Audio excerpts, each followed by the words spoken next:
This is why this tool is absolutely amazing. And yes, every single veteran on this planet should really consider using VeteranAI. Now, I started my profile from nothing. I went ahead and deleted everything so I can start new. This here is a decision letter that I have. I'm going to be focusing on migraines here. That is way too big. I'm going to be focusing on migraines because you can see that right here, it is a migraines is service connected, but at 0%. And then whenever we upload this into VeteranAI, you can see, boom, I've uploaded this file. Now, why does this matter? This video is specifically going to be on the ChatBot. But whenever, my name's Clayton, by the way, whenever I ask a question about my migraines due to my decision letter that I uploaded, I can say something like, how can I increase my migraine rating that is service connected at 0% in my decision letter? And then we'll just give this a second here, double checking the old timer at S2. That's pretty funny. See what it kicks back to us. Now, this tool can do personal statements, Nexus letters, buddy letters. It can generate all of those for you. This is specifically just looking at the migraine rating that we just saw rated at 0%. So here we go. First, it starts with 38 CFR. You can see the 10, 30, 50% here.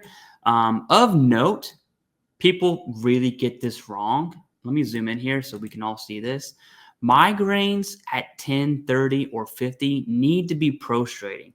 So having an itty bitty headache where Tylenol is okay and you can get back with your day, that's not the migraine rating schedule. That's not what it's talking about. It's talking about prostrating attacks. And then you can see the criteria there for 0, 10, 30, and 50, all from asking this one question. Looking at number 2 here, gathering medical evidence. It tells you exactly what you need. Keep a detailed headache diary, noting the frequency, duration, and severity of your migraines. Medical records. Medical evidence is king. Obtain updated medical records from your healthcare provider that document the severity and frequency of your migraines. And then doctors' statements talking about your migraines. Obviously, them completing a DBQ would be awesome. It tells you that you need to submit an increase, right, which is done on 526 EZ. Considering a secondary condition if your migraines are causing something else. And then, of course, it's going to always recommend using a VSO. So that is the chatbot function here. Now, what I do want to do is actually go to the disabilities and add our disability here. So according to our decision letter that we uploaded, we're going to make a very quick statement. Standard exposure traumatic event for migraines is going to fall under standard. You're going to hit next. Military symptoms. I'm going to make stuff up here. In 2012, I deployed to Afghanistan and started having, let me spell check that, started having migraine symptoms and first complained about migraines right after this deployment in the summer of 2013. You would type in whatever you needed. I'm trying to be quick here. Post-military symptoms. I'm going to share with you my legitimate healthcare routine. I use GammaCore for preventative migraine treatment twice in the morning and twice in the evening. I use amitriptyline. That's not how you spell that, but I'm not going to worry about spell checking that. The bottle's upstairs. That's the medication I take every night as a preventative treatment. On the onset of migraines, I use rizatriptan hands, 2 tablets at, I'm just going to put 10 milligrams. I don't know what dose I take, but they dissolve on your tongue. It's minty. It's gross. I'm just going to say 10 milligrams. And then for this one is 25 milligrams. 25 milligrams, 2 tablets every night, 2 tablets and 10 milligrams. Okay, that is my treatment. Okay. I was prescribed all of these from my primary care at the VA through my referred care at the VA. You could say community care, whatever it is for you, okay? Now, external locations, I'm just going to skip this. It's really everywhere, but I would put that in here. I'm trying to speed this video up here for you.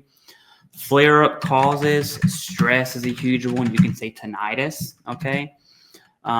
Stress, anxiety, tinnitus. What else causes migraines? Feeling overwhelmed, busy, lack of food. Okay. Medical appointments. This is probably hands down the most important thing you need here. I'm going to add random ones here. Spoke with primary care at VA, prescribed sumatriptan.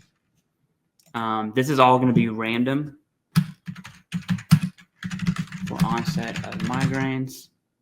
Save. Oh, VA primary care. Save. Add another one. Okay. That was October. Let's just say December. All right. VA primary care. Sumatriptan did not work. Sumatriptan made me really sleepy. I am now on preventative treatment care plan. We'll say VA neurologist, just to add something different to see if that changes anything. And then we'll just do one more. Let's say April 1st. April 1st, VA referred neurologist. Outlined preventative migraine plan and onset of migraine follow-up treatment of Gammacore, amitriptyline, and rizatriptan. Okay, boom. Hit next here. Let's see what happens. Now let's talk about how this impacts your job.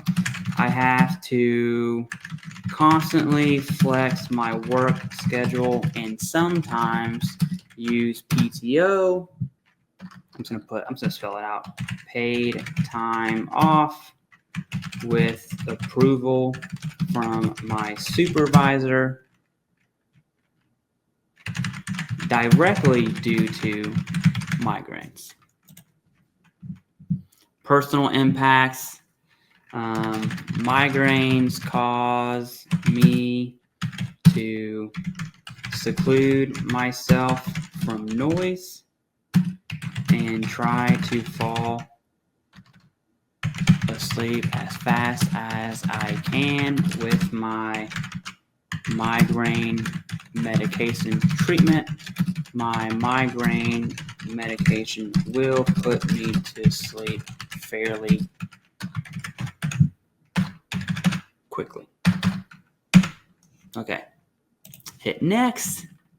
You can edit this. This is my shorthand. You would really want to talk about what's going on with you. And then generate personal statement. Let's see actually how long this takes here. But I get veterans all the time. There we go. The statement's already made. I get veterans all the time talk to me about how they write a statement, how they do this, how they do that. And you can see in the summer of 2013, shortly after I deployed to Afghan in 2012, I began experiencing debilitating migraines. Initially, I would have infrequent episodes, but the frequency and severity escalated over time. Obviously, I didn't say that. This was all ad-lib that the AI tool, VeteranAI, generated. It talks about symptoms. These symptoms have intensified. It goes during my military service, high stress environments, what that looks like. And then it talks about care after the VA, and it goes into my appointments, right? So I talked about my appointment on October 1st, on December 1st, and then by April 1st. And then it goes into the impact of migraines. That is a solid statement. Obviously, this is looking at direct service connection. You can go ahead and submit statement. You can edit it, right? If you want to change anything, you can go ahead and edit that if you want. Save changes, and then submit the statement here. Statement saved. Obviously, I'm not going to show you my social, but you hit download, and then boom, you have the statement.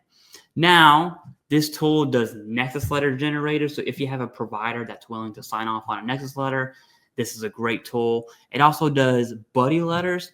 And then again, you have this chatbot that is probably my favorite aspect of this tool. I will go more into Nexus letters here shortly, but you will find the link to all of this down below in the description and in the pinned comments. Okay, so here's a question for you. If you made it to the end, what do you think about veterans using AI for front-end submission? I want to know your thoughts on that. I think that's really, really good. I also want your thoughts on what do you think about the VA using AI for claim adjudication and claims processing. Two different things there.